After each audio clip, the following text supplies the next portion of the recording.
Imagine your Irish surname didn't vanish at all. Imagine it's still sitting there, inked into a priest's handwriting 200 years ago, quiet, stubborn, and perfectly alive, while the modern world insists it's lost. Because here's the truth, most lost Irish surnames weren't erased. They were disguised, misspelled, translated, trimmed down, or pushed into a different shape by famine, migration, and the simple fact that not everyone in the 1700s and 1800s could read or write their own name the way we spell it today. And if you want to catch a surname in disguise, there is one place where it can't easily hide. Irish parish records. Baptisms. Marriages. Burials. These old registers are like a time machine for names. They don't just tell you what someone was called. They show you how a name moved, how it changed, who it traveled with, and, most importantly, how it survived under another spelling. So in this video, I'm going to show you what Irish parish records reveal about lost Irish surnames, why so many names seem to disappear, and how you can use the same clues historians and genealogists use to track a surname that looks like it died out, but actually didn't. And by the end, you'll understand something powerful. If your surname is lost, it might only be lost to modern spelling, not to history. Now, when people hear parish records, they sometimes picture one simple book with neat writing and clear entries. That's not what most Irish parish records look like. Irish parish registers vary wildly from place to place. Some are beautifully kept. Some are messy, rushed, and full of shorthand. Some begin early, some start late, and some have gaps that feel like someone tore a chapter out of a family's life. But in general, parish registers are church records, usually Catholic, Church of Ireland, and sometimes Presbyterian, tracking key events in the community. The most common are baptismal records, marriage records, and burial records. A baptism entry might list the child's name, the father and mother, and often the sponsors, also called godparents. A marriage entry usually lists the bride and groom and witnesses. A burial entry might list the deceased and sometimes their age, residence, or family connections. And here's why this matters. Civil registration in Ireland starts later than many people expect. So for many families, parish records are where the paper trail truly begins. But even more important than the dates, is what parish records reveal about identity in a world where spelling was not fixed. Today, we treat surnames like they're locked in stone. You are O'Brien, you are Murphy, you are Sullivan, and that's the end of it. But for much of Irish history, surnames were flexible. They were sound-based. They were written down by someone else. And they were often changed to fit English administration, English spelling, or English comfort.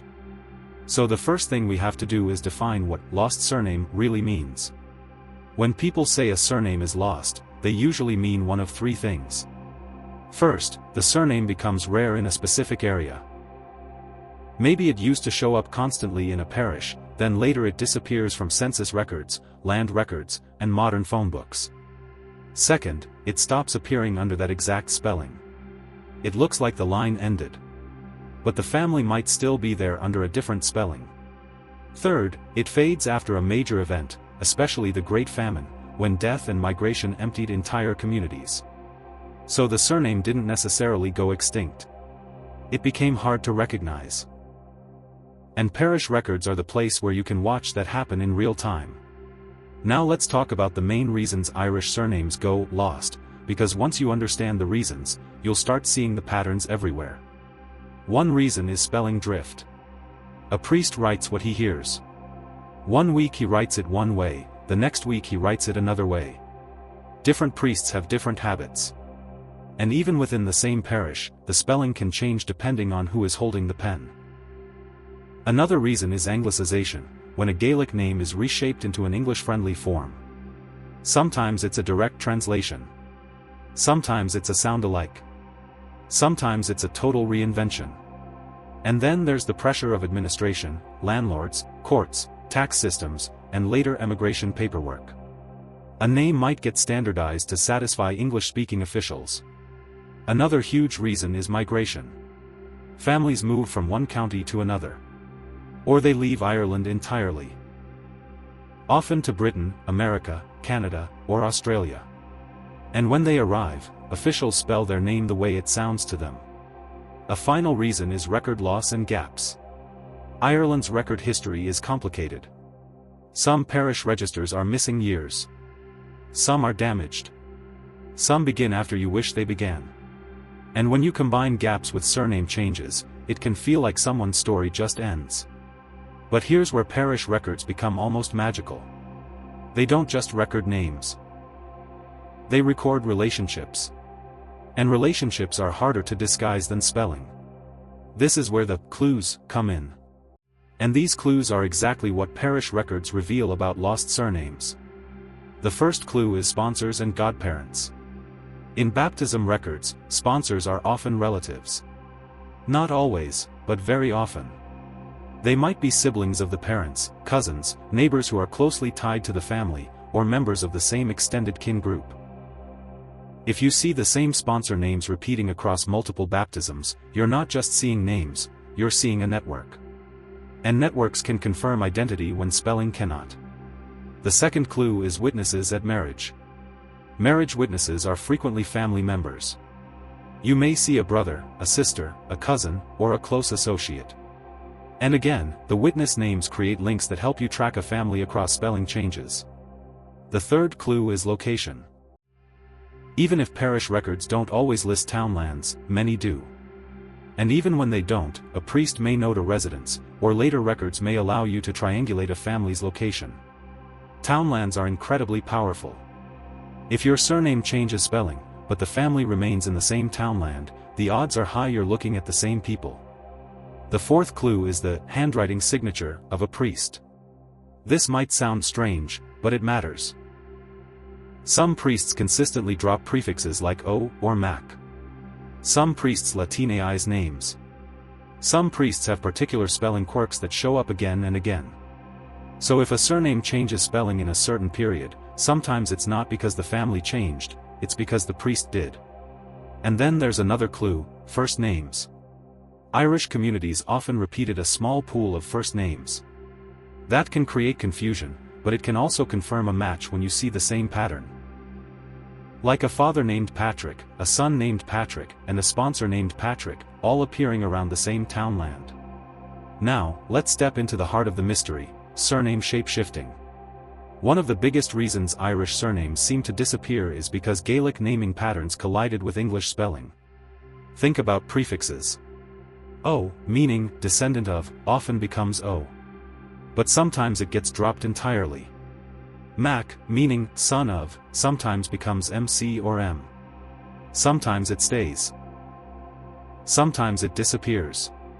And for women, Ni and Nick can appear depending on the record style, but in many parish registers, women are recorded under different conventions that can hide the surname line you're trying to trace. Then there's sound. Irish surnames were often recorded by English speakers who didn't naturally hear the same sounds. Certain Gaelic sounds don't translate neatly into English spelling. So one clerk writes one version. Another clerk writes another. Both are trying to capture the sound, not preserve the spelling. And over time, families may adopt the version that becomes most common, most accepted, or most useful, especially when emigration paperwork comes into play. So a surname might look like it dies out in Ireland, but it simply emerges later as a cleaner, simplified spelling. Now let me walk you through what this looks like in a real-world kind of scenario, because this is where parish records reveal the secret. Imagine a surname in a parish in the early 1800s. Let's call it something like Osamething, a Gaelic-rooted surname with multiple possible spellings. In the baptism records, you find 3 children, same parents, same residence. But the surname is spelled slightly differently each time. Then you find a marriage record for a daughter, and the witnesses include someone with the alternate spelling. It looks like a different surname, but the witness is clearly tied to the family. Then you find another baptism, and one of the sponsors carries the new spelling. Suddenly, what looked like separate families becomes one family with several written forms of the same name. And that's how lost surnames are created. Not by disappearance. By fragmentation. One surname splits into spelling shards. And parish records are where you can collect the shards and rebuild the name. Now, there's another twist. Sometimes a surname doesn't just drift. It transforms. This happens a lot with anglicization. Some Gaelic surnames are reshaped into a sound-alike English spelling. Some are translated into meanings. Some are compressed into shorter forms. And some are changed because the family wants to avoid discrimination, blend in, or simply make the name easier for English-speaking employers and officials. Parish records reveal the early steps of that transformation. Because in many cases, the earlier records preserve older forms of the name. Forms that later vanish from official documents.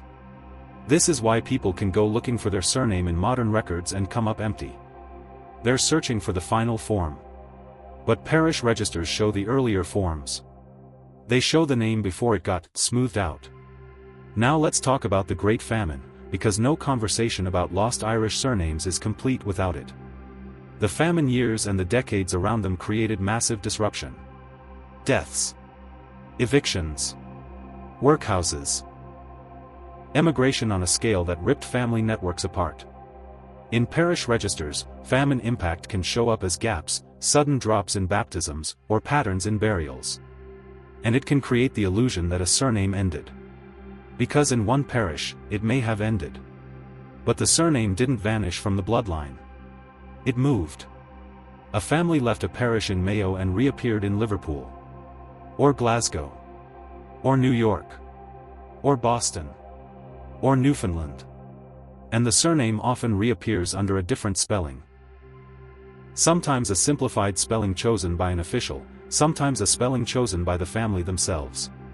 So the surname becomes lost in Ireland, but not in the wider diaspora.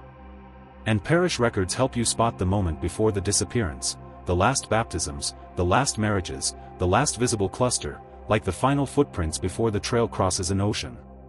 Now, here are the biggest traps that cause people to miss their surname in parish records.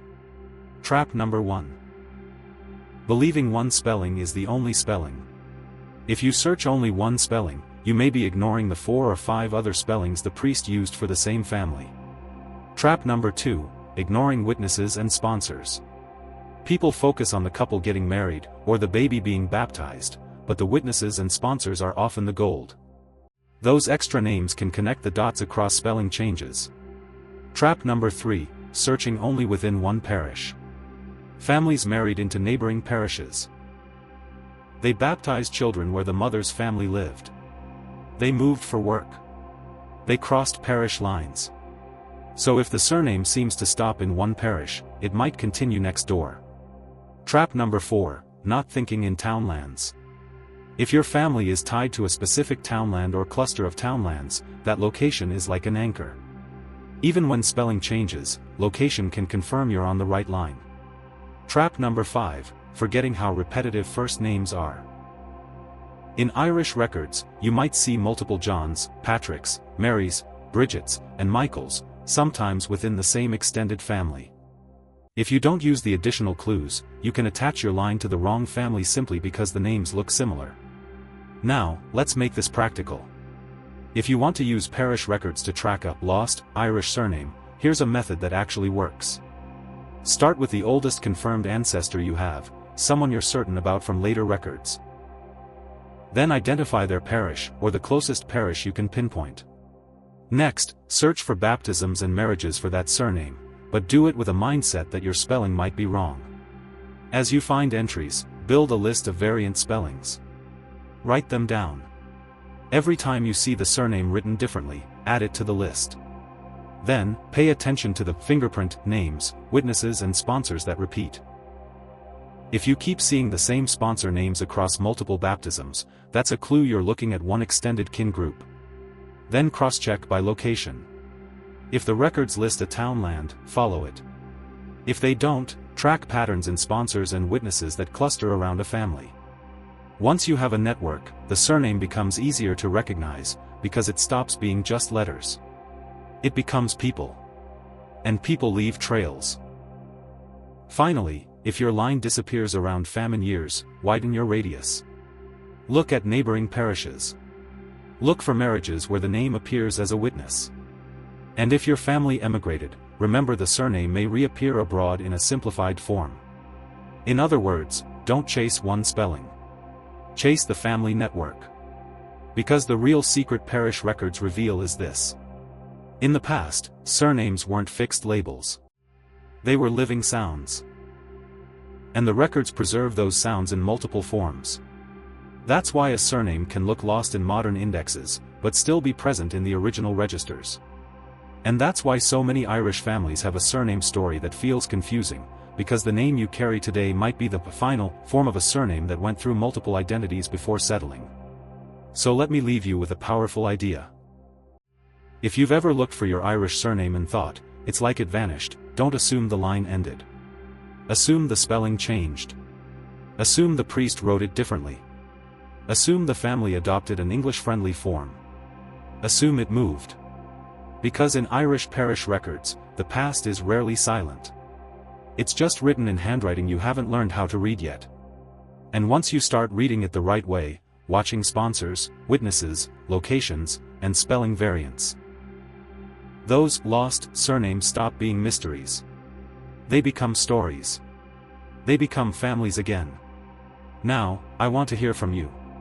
Comment your Irish surname, and if you know it, the county or parish your family came from.